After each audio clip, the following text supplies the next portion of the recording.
আল্লাহ রাব্বুল আলামিন বলেছেন, ওয়াউফু বিল আহাদি ইন্নাল আহাদা কানা মাসউলা। তোমরা পূর্ণ করো, তোমরা যে ওয়াদা করো, তোমরা যে অঙ্গীকার করো, আর এই অঙ্গীকারের ব্যাপারে তোমাদেরকে কাল পরকালের ময়দানে জিজ্ঞাসিত করা হবে।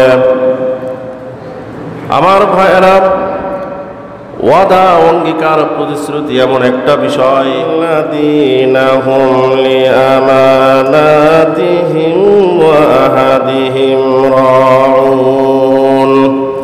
আমার ভাইয়েরা, ওয়াদা দিতেও সময় লাগে না, ভঙ্গ করতেও সময় লাগে না, শুধু মুখের কথা একটু বের হয়, এটা দেবো, ওটা দেবো, ওটা দেবো, বাস সব ঠিক। ওয়াদা ভঙ্গ করা, এটা হলো কবিরা গুনাহ। এটা কি? কবিরা গুনাহ। ওয়াদা এটা আরবি শব্দ, এর অর্থ হলো প্রতিশ্রুতি দেওয়া, অঙ্গীকার করা। একটা অঙ্গীকার, একটা প্রতিশ্রুতি, এর বিশাল বড় দাম, এর বিশাল বড় দাম। যে ইমানদার হয় সে কখনো ওয়াদা খেলাপ করে না, সে হয় এক কথার মানুষ, যার কথা এক তার কাজও এক, সে কখনো ওয়াদা খেলাপ করে না, যেটা বলে সেটাই সে করে।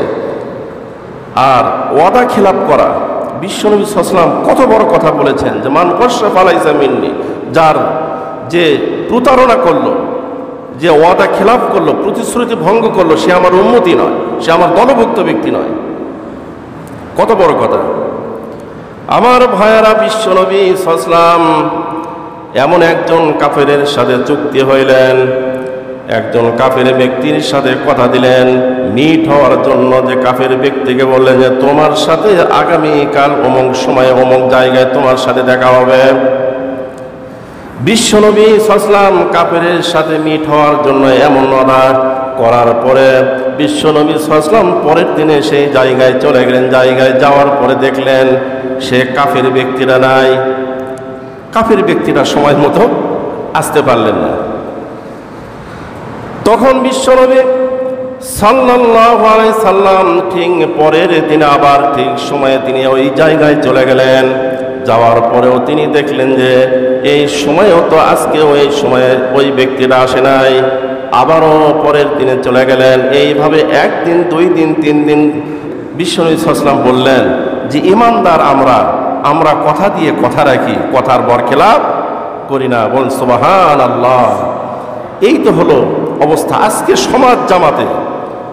কথা হবে কথা, কিন্তু কথা মানা লাগবে, এই সচরাচর কিন্তু রীতি খুব কমই পাওয়া যায়।